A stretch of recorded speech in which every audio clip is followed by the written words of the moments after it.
Warning, the following underwater scenes were narrated by someone who has no idea what they are talking about. Water. It covers a lot of the earth. How much? A lot. Rivers, oceans, lakes, bathtubs. Water is everywhere. But what about the animals that call water home? How do they live? How do they eat? We'll find out today on another episode of Animals Eating Underwater. Our first creature is the vacuum-based hippopotamus fish.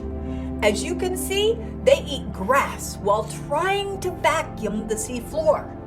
But don't worry, there'll be no crumbs left over with our next underwater animal, the grumpy McGrumpperson, get off my lawn, old man fish. Don't get too close, or you may just become their dinner. A close relative to the grumpy McGrumpperson fish, and that also has a very unique eating style, is the Cassandra carp. Notice she keeps the sandwich fresh. Scientists are still debating on how this prehistoric creature collects all of the different ingredients from all over the world for a single meal. But one theory is... Will you please, Kim? I'm trying to enjoy my lunch in peace, and none of this makes any sense. I'm not even underwater. Even though the bread is soaked, this odd creature still finds a way to eat her meal in peace.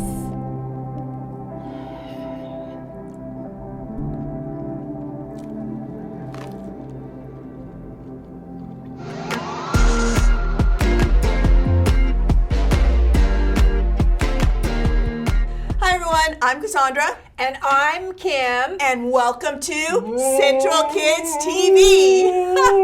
And this month, we are going to dive into wisdom, finding out what you should do and doing it. And Kim, what are you doing? Kim, I'm practicing my whale sounds. why? Well, this month, since we're talking about diving deep into the Yeah. ocean, I thought I would brush up on, my whale sounds just in case we come across some. Okay. I don't think whale sounds quite sound like that. Oh, yes, they do. Check this out.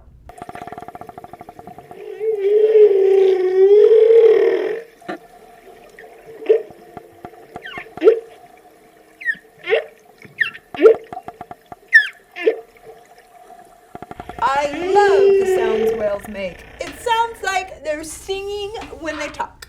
Okay, yeah, that's true. Yeah. And dolphins, they make this really high.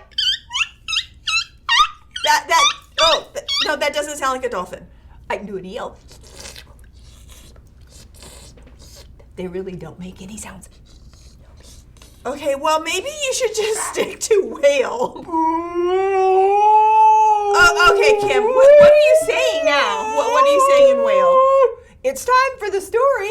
Before the story. The story before the story. Today, we're in the third book of the New Testament, Luke. God made a perfect world, but people turned away from God. From the very beginning, God had a plan to restore us to relationship. Even when the people turned away over and over again, God remained faithful. At the perfect time, God sent a rescuer in the form of a baby, God's very own son, Jesus. Even though he was God's son, Jesus was born to an ordinary family in an ordinary town. Which is where our story starts. Take it away. Our story today comes from the book of the Bible called Luke. Luke is one of 4 Gospels, the first 4 books of the New Testament, where we learn the good news about Jesus. When Jesus was just 12 years old, he went to Jerusalem. A crowded city brimming with travelers from miles around. What would happen if a 12-year-old boy had to navigate this teeming metropolis all alone? I guess we're about to find out. You're about to find out when we go behind the Bible.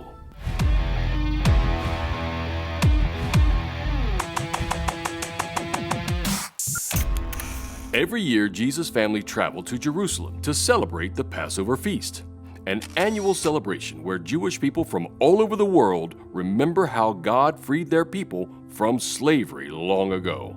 But this year's feast would not turn out the way they expected. When Jesus was 12, we went to Jerusalem like we did every year. We took lots of family and friends with us. It was a wonderful time. And when it was over, me and Joseph and the whole family headed back home. At least we thought it was the whole family.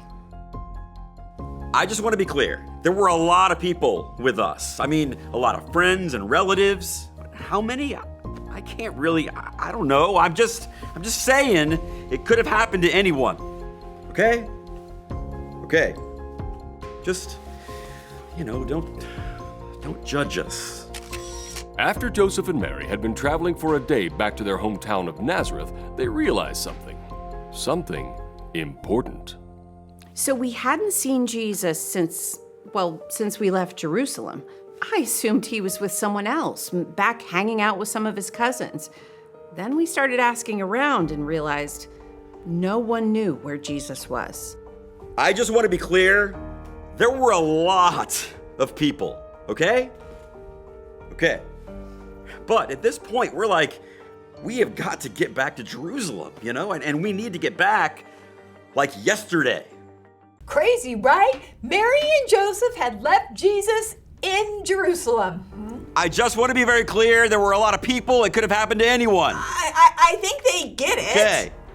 So Mary and Joseph rushed back to Jerusalem to look for Jesus. They looked everywhere that they could think of. They looked everywhere. But it was a big city, and there were a lot of places to look. They searched high. They searched low. They searched all around, but they couldn't find their son. We looked for 3 days. 3 days! We were so worried.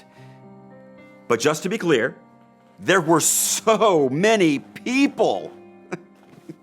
Finally, one of us, I don't remember who, thought to check the one place in Jerusalem we hadn't looked yet, the temple.